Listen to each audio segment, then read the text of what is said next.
बहू, तेरी माँ को शर्म नहीं आती? उतरन देते हुए नैना अपने ससुराल पहुंची। अभी बेचारी बैठी हुई नहीं थी कि नैना की सास बोली, क्या दे दिया तेरी माँ ने आज तुझे? नैना के हाथों में थैला देखकर रीता जी ने चश्मे के नीचे से झांकते हुए पूछा।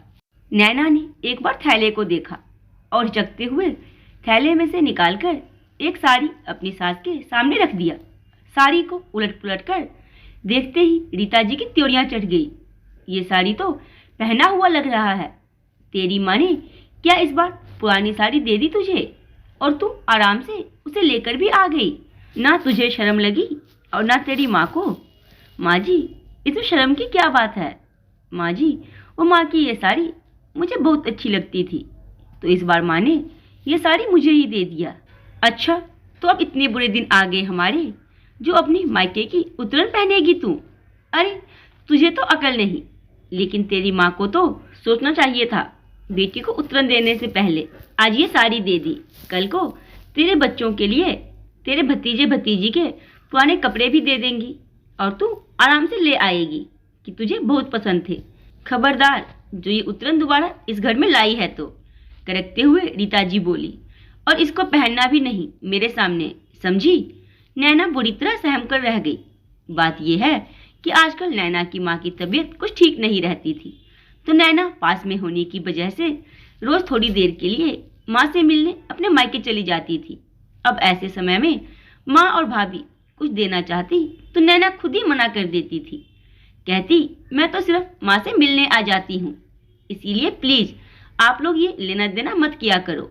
खुशी का माहौल हो तो मुझे भी कुछ लेना अच्छा लगता है, लेकिन इस वक्त आप लोगों पर बेवजह का बोझ डालना मुझे बिल्कुल अच्छा नहीं लगता। मुझे बहुत बुरा लगता है।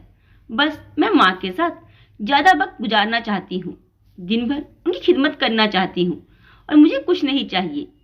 आज जब नैना अपने मायके माँ से मिलने गई तो माँ की अलमारी में टंगा बनारसी साड़ी देखकर बोल उठी, माँ, तुम्हारी ये साड़ी मुझे बहुत अच्छी लगती है। जब तुम इसे पहनती थी तो सच में बहुत सुंदर लगती थी। ये साड़ी आपको नानी ने दी थी ना माँ? बहुत ही प्यारी साड़ी है। तब नैना की माँ ने कहा, हाँ बेटा, लेकिन अब कहाँ मैं ये भारी भरकम साड़ी पहनूंगी। तुझे पसंद है तो तू ले जा, मेरी निशानी समझकर, और तू पहनना। माँ की बात सुनकर नैना भावुक हो उठी। ऐसा क्यों बोल रही हो माँ? देखना तुम ठीक हो जाओगी। कहते हुए नैना अपनी माँ के गले से लगकर रो पड़ी। उसे भी अंदेशा था कि अब माँ ज्यादा दिन नहीं रहने वाली, क्योंकि माँ को कैंसर हो गया था और वो लास्ट स्टेज पर था। बहुत से डॉक्टर को दिखाया, लेकिन सबका यही कहना था, कोई फायदा नहीं कीमोथेरेपी का, क्योंकि उम्र भी हो गई है और लास्ट स्टेज भी है, तो बस आप लोग सेवा करें जितने दिन भी हैं। वापस आते वक्त माँ ने नैना के थैले में वो साड़ी डाल दिया, लेकिन जिस साड़ी को नैना माँ की निशानी समझकर लाई थी, वो साड़ी उसकी सास को सिर्फ उतरन नजर आ रही थी और उन्होंने बिना सोचे समझे नैना की बेइज्जती कर दी। नैना का मन खिन्न हो गया था। उसने ठान लिया था कि अब वो कभी अपनी माँ की कोई चीज लेकर नहीं आएगी। जहाँ सिर्फ पैसों का मोल है, भावनाओं का नहीं, वहाँ कुछ लाने का क्या फायदा। कुछ दिनों बाद ही नैना की माँ चल बसी। पूरे परिवार में शोक का माहौल था। नैना भी 13वीं तक अपने मायके में ही थी। 13वीं के दिन नैना के पति और सास ससुर भी नैना के मायके गए थे। सारा काम निपटने के बाद जब नैना विदा होकर वापस ससुराल जाने लगी तो नैना की भाभी माँ की अलमारी से निकालकर माँ के जेवर नैना को देते हुए बोली, दीदी, माँ ने कहा था कि ये आपको देना है। आप इस घर की बेटी है, इसीलिए आपका हक भी बनता है। माँ ने मुझे भी दिया और कुछ जेवर आपके लिए भी रखे थे। दीदी, आप इसको अपने साथ ले जाए। नैना की आंखें छलक आई। खुद को संयत करते हुए बोली, नहीं भाभी, माँ नहीं तो क्या हुआ? अब आप सभी मेरा मायका है। आप सब तो है मेरे साथ, तो फिर मुझे किसी निशानी की क्या जरूरत है? ये बाकी के जेवर आप ही पहन लेना, क्योंकि माँ की छवि अब मुझे आप में ही नजर आएगी। अब आप ही मेरे लिए माँ की जगह हो। भाभी, इसको आप पहनेंगी तो मुझे आप में माँ दिखेगी। कहते हुए नैना ने वो जेवर अपनी भाभी के हाथों में दे दिए। पास खड़ी नैना की सास और पति भी देख रहे थे, लेकिन कुछ कह नहीं पाए। सास को तो नैना पर बहुत गुस्सा आ रहा था। घर आते ही नैना की सास नैना पर बरस पड़ी। भला इस वक्त भी कोई मना करता है लेने से? इस वक्त तो बेटियों को देने से माँ की आत्मा को शांति मिलती है।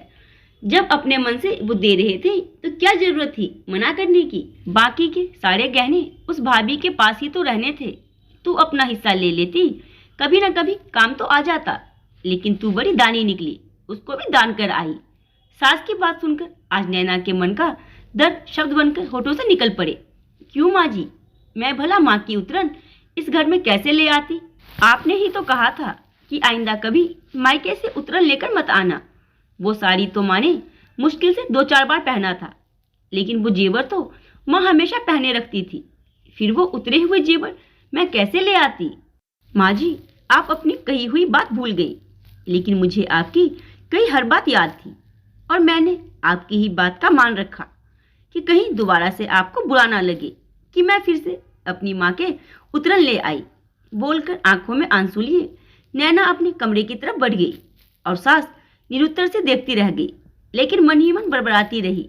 भला गहने भी कभी उतरन होते हैं? मुझे क्या, खुद ही अपने पैरों पर कुल्हाड़ी मारे तो मारे। बेवकूफ कहीं की, बड़ी दानी बनी, बाद में खुद पछताएगी जब भाई भाभी नहीं पूछेंगे। मुझे क्या? नैना की सास बड़बड़ाती रही, लेकिन नैना को अपने किए पर पछतावा नहीं था, बल्कि वो खुश थी, क्योंकि भाभी में भी उसको माँ की छवि ही दिखती थी और माँ बाप के बाद मायका भाई और भाभी से ही तो होता है। आज की कहानी के बारे में आप लोग अपने में जरूर दें और कहानी पसंद आई हो तो वीडियो को लाइक, सब्सक्राइब और वीडियो को शेयर करना ना भूलें।